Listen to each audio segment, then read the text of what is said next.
کربلا کی جنگ 9 محرم کو ہو چلی تھی، آپ جانتے ہیں سب. ہجوم کیا لشکر اعداء نے، یک بار کی فوجوں نے مل کر بڑی مہلت دے دی حسین کو، بس اسے کو یا بیعت یا جنگ. ہجوم دیکھا، سر اٹھایا میرے مولا نے، عباس گھوڑے پہ سوار ہو جاؤ، انہیں میرے خیام سے دور روکو اور کسی طرح بھی آج کی رات جنگ ٹال دو. اب مجھے نہیں معلوم تو تم سوچ کے کس جنگل میں ہو. عباس نے یہ نہیں کہا میں اکیلا وہ 9 لاکھ. حکم امام ہے کہ جنگ ٹالنا ہے آج کی رات، چاہے نئی تقدیر لکھنا پڑتی عباس کو. ہو ہی نہیں سکتا تھا کہ حسین کچھ چاہے اور عباس اس کی تعمیل نہ کرے. بلکہ حسین اختر صاحب میں نے بخدا کتابوں میں دیکھا ہے تلوار بھی نہیں تھی عباس کے ہاتھ میں اس وقت. نہتے سوار ہوئے اشہل پر، میرے مولا کے گھوڑے کا نام ہے اشہل. ایڑ دی، دوڑایا. عباس کی آمد کے جارحانہ تیور دیکھ کے شامیوں کو بھاگے پہلے روکنا پڑے. انداز ایسا تھا عباس کی آمد کا، اللہ جانے کیا ارادہ لے کے آ رہا ہے علی گلال. عباس نے بھی بھاگ روکی. اور بکر جی یہ لفظ ہے تاریخ کے کہ اتنا قریب آ گئے دونوں طرف کے گھوڑے، یوں ہوتے نا کان گھوڑے کے. تاریخ والے لکھتے ہیں کہ اگر عباس کا گھوڑا اور سامنے والے کسی شامی کا گھوڑا اگر کان یوں کر لیتے تو کنوتیاں مل جاتی. اس فاصلے پہ گھوڑا روکا، 9 لاکھ پہ طائرانہ نظر ڈالی. اچٹتی سی نظر پہلی صف سے جو گزری نا آخری صف تک کے کلیجے ہل گئے کہ اللہ جانے عباس کا ارادہ کیا ہے. کیوں آئے ہو شامیوں؟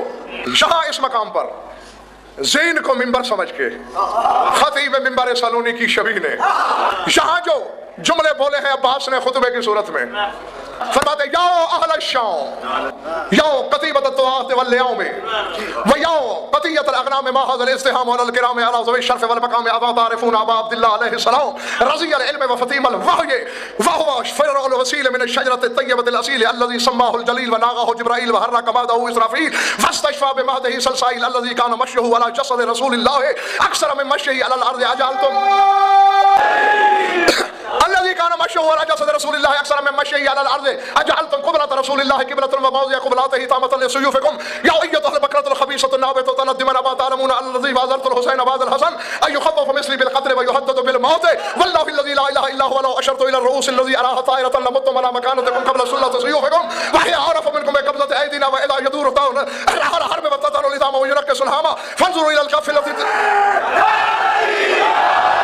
إذا يدور الحرب وتطهن الإذام وينكس الهامة فانظروا إلى الكف التي تديرها نصاتكم لله ورسوله ليس على وجه الأرض أحد سيد شباب أهل الجنة سوى الحسين عليه السلام والله الذي لا إله إلا هو أريد أن أصل أرواحكم من أسيادكم لكننا سجية الكرم بيننا وبينكم هذه الليلة فكروا في هذا الأمر فستعلمون غدا أينا أقل ناصرا وأضعف عددا. سنا دو ترجمہ. شو قطیبۃ الطاعات والیوم الشورى پست کمینے خاندان کے گنے چنے لشکریوں. بھائی جس کو اپنی خاندانی نجابت پہ ناز ہو اور کوئی کمی کمین سامنے آنکھیں دکھا رہا ہو تو پھر اسی لہجے میں بات ہوتی ہے نا منڈی والو. یا قطیۃ الاغنام، میرا علم تو ہے واماندہ درماندہ عاجز، میں خراج نہیں پیش کر سکتا عباس کی فصاحت کو. سوچئے گا ضرور. یا قطیۃ الاغنام، او بھیڑ بکریوں کے لشکریوں. نہیں 9 لاکھ کو عباس بھیڑ بکریوں کا ریوڑ سمجھ رہا ہے. وہ کیوں سمجھ رہا ہے؟ 34 برس کا اسد اللہ کلائی میں انگڑائی لے رہا ہے. بھیڑ بکریوں کے جمع غفیر ماحد الاستحام، یہ کیا ہجوم ہے؟ علل کرام، عزت دار لوگوں کے خیمہ وذوی الشرف والمقام، جو صاحبان شرف ہیں، جو صاحبان مقام ہیں. فرماتے ہیں اما تعرفون ابا عبداللہ علیہ السلام، کیا تم حسین کو جانتے نہیں؟ رضی الوحی وفطیم العلم، جو دودھ پی پی کے نہیں وہی پی پی کے پلا ہے. یہ ہماری اصول کافی سے تو بڑی کتاب کوئی نہیں. ہاں اصول کافی سے بڑی کتاب کہاں ہے مذہب اہل بیت میں؟ اس میں یہ حدیث ہے کہ میرے مولا حسین نے سیدہ جیسی ماں کا دودھ بھی نہیں پیا. رسول خدا آتے تھے ہاتھوں پہ اٹھا کے زبان منہ میں دیتے، چوستے چوستے جب جوہر وحی الہی سے پیٹ بھر جاتا. میں نے حسین صاحب بہت سوچا راز کیا ہے. ایک دن سمجھ میں آیا علی کے بیٹے 18 ہیں، 15 بیٹے اور بھی ہیں حسنین کو چھوڑ کر، لیکن صرف عباس کو فاطمہ نے اپنا بیٹا کہا عباس میرا بیٹا ہے. ہو سکتا ہے کوئی جاہل کہتا بغیر دودھ پیے بیٹا کیسے بن گیا. حسین نے کہا عباس فکر نہ کر، میں بھی دودھ نہیں پیوں گا ماں کا، تاکہ عباس کے دعوے یکتائی پہ دھبا نہ لگے اور پھر دنیا سمجھ سکے کہ جس طرح حسین دودھ نہ پی کر بیٹا ہے، عباس بھی بیٹا ہے. کیا تم نہیں جانتے رضی الوحی व फतीम अल इल्म, जिसकी दूध शुराई का नाम इल्म है। अल्लज़ी हुवा फ़रउल वसील मिन अश-शजरतिल तय्यबतिल असील, जो शजरा तय्यबा की किबरियाई से मिली हुई शाख है। लाख ताज़ीम में सजदे करूं अब्बास की अज़मत को, हक अदा ही नहीं हो सकता। मुल्ला मुलवाने क्या तारफ कराएंगे हुसैनियत का। अब्बास बता रहा है वो हुसैन अल्लज़ी काना मश्यहु अला जसद रसूलिल्लाह अक्सर मिन मश्यही अलल अर्ज़, फरमाया मैं उस हुसैन की बात कर रहा हूं जो जमीन पे कम चला है और रसूल के बदन पे ज्यादा चला। और रसूल की आदत ही मैंने किताबों में पढ़ा है। इस्ताजा अलल अर्ज़ वरकबल हुसैन अला फखज़िही काबिज़न बिइस्बाइही सुम्मा यमशीही मिन रिजलिही इला सदरिही व मिन सदरिही इला रिजलिही, पिंडलियों पे चढ़ा लेते थे हुसैन को, रसूल लेट जाते थे और दोनों नन्हे नन्हे हाथ पकड़ के पिंडलियों से सीने तक, सीने से पिंडलियों तक। तुम्हारे रसूल ने कितने हज किए हैं भला? शाबाश, सारे पास हो गए हो। एक हज किया तो एक ही हज में एक बार हजर अस्वद को चूमा। तवज्जो, अब्बास कह रहे हो शामियो हरामियो अजअलतुम क़िबलत रसूलिल्लाह क़िबलतन व मौज़िअ क़िबलतिही तामतन लिसयूफ़िकुम, फरमाया बेहया कमीने लोगों तुम्हें शर्म नहीं आती? जिसे रसूल ने एक दफा चूमा वो तुम्हारा किबला है।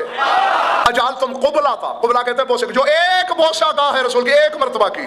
अजअलतुम क़िबलत रसूलिल्लाह क़िबलतन, जो एक क़िबला है वो किबला है और जिसके बदन पे उसके बोसों की बरसात है। तामतन लिसयूफ़िकुम, उसके बदन को अपनी तलवारों की खुराक बनाना चाहते हो? लाल सीन में मचला अब्बास, आंख उठाई पहली से आखिरी सफ तक जागना। आखिरी बंदे भी जो दुकान के शटर के पास भी खड़े हुए हो, लिख लो तमाम शिया सुन्नी दो लोहे दिल पर। अब्बास कहते हैं यौ अय्यतुल बकलतुल खबीसतुल नौबतु अला तिमन, ओ गंदगी के ढेर पर उगने वाले नापाक झाड़ झंकारो। हज़रत शाह जी पूरी तारीख अरब में इस खूबसूरती से हरामियों को हरामी किसी ने नहीं कहा और 9 लाख में से जुर्रत नहीं हुई किसी को। अमा तालमूना अन्नल्लज़ी वाज़रतुल हुसैन अबादल हसन, क्या तुम जानते नहीं मैं कल हसन का वजीर था, आज हुसैन का वजीर। क्योंकि जल्दी में मैंने खुतबा शुरू कर दिया था ना, जब रोका था पहले मेरे मौला ने, तो शामियों की तरफ से अमर बिन हज्जाज ज़ुबैदी लईन ने था, वो दरमियानी सफ़ों में, उसने अपनी दुकान चमकाने की कोशिश की थी। हट जाओ पास रास्ते से वरना मार दिए जाओगे, आज हमने हुसैन से फैसला करके ही रहना है। तो जवाब दे रहा है मेरा मौला, अयुखव्वफ़ु मिस्ली बिल क़त्ल व युहद्ददु बिल मौत, मुझे जैसे को कत्ल से डराते हो, मुझे जैसे को मौत की धमकी देते हो, जिसके बाप ने हमें बचपन में खेलना ही मौत से सिखाया। फरमाया वल्लाहिल्लज़ी ला इलाहा इल्ला हुवा, कसम है उस ज़ात की जिसके सिवा कोई माबूद पर हक नहीं। लो अशरतु इला रुऊस अल्लती अराहा ताइरतन लमुत्तु अला मकानतिकुम क़ब्ल सिल्लति सयूफ़िकुम, फरमाया कसम उस ज़ात की जिसके सिवा कोई माबूद पर हक नहीं, मैं जिन सरों को कंधों से उड़ता हुआ देख रहा हूँ, अगर मैं उन सरों की तरफ इशारा भी कर दूं तो यही खड़े खड़े मर जाओगे। फरमाया उस हुसैन की बात कर रहा हूँ, सम्माहुल जलील व नागाहु जिब्राईल व हर्रका महदहु इसराफील वस्तशफा बिमहदिही सलसाईल। फरमाया उस हुसैन की बात है जिसका नाम रब्बे जलील ने रखा, जिसे लोरियां जिब्रील ने सुलाई, जिसका झूला इसराफील ने झुलाया, फरिश्तों ने जिसके झूले से शिफा मांगी। बस बढ़ गया मैं मकसद की तरफ। मैं अगर उन सरों की तरफ इशारा कर दूं कि मुझे उड़ते हुए नजर आ रहे हैं तो तलवारें निकालने से पहले मर जाओगे। दिल तो मेरा यही चाहता है अन असुल्ला अरवाहकुम मिन असजादिकुम, कि खड़े खड़े तुम्हारी रूहें निकाल लूं। अगर मैं चाहूं, इरादा तो यही है मेरा, अन असुल्ला अरवाहकुम मिन असजादिकुम, कि तुम्हारे जिस्मों से रूहें निकाल लूं। लेकिन क्या करें, लाकिन ना सजीयतुल करम, करम करना हमारी आदत है। क्या करें कि करीमी हमारी घुट्टी में है। जाओ बैनना व बैनकुम हाज़ा लैला फक्किरू फी हाज़ा अमर, जाओ रात में सोच लो। अब्बास का खुतबा ना होता या कूफे में बीबी का खुतबा ना होता तो मौलवी ने तो हमें टरखा दिया था कि हुसैन ने मोहलत मांगी थी। ये तो बहन भाइयों के खुतबे ने बताया। वहाँ कूफे में भी बीबी ने कहा था कि अमहल्लाकुम लैलतन वाहिदतन लित्तौबते, हमने मौत टालने के लिए मोहलत नहीं मांगी, हमने तुम्हें तौबा के लिए मोहलत दी थी। शायद किसी की किस्मत जागे और कोई तौबा करके आ जाए। और देख लो जिसकी जागी थी वो आ नहीं गया था, और की किस्मत जागी थी ना वो आ गया। फरमाया जाओ कल पता चलेगा। और नकवी साहब ज़ाते वाजिब की कसम है, अगर बंदिशे अमरे शब्बीर न होती तो फिर करबला की तारीख इस तरह न सुनी जाती जिस तरह आप सुनते हो। ताकि पापोशे जाट गज़म फर हो जाए, वरना रह जाएगी बस मजमा परानी।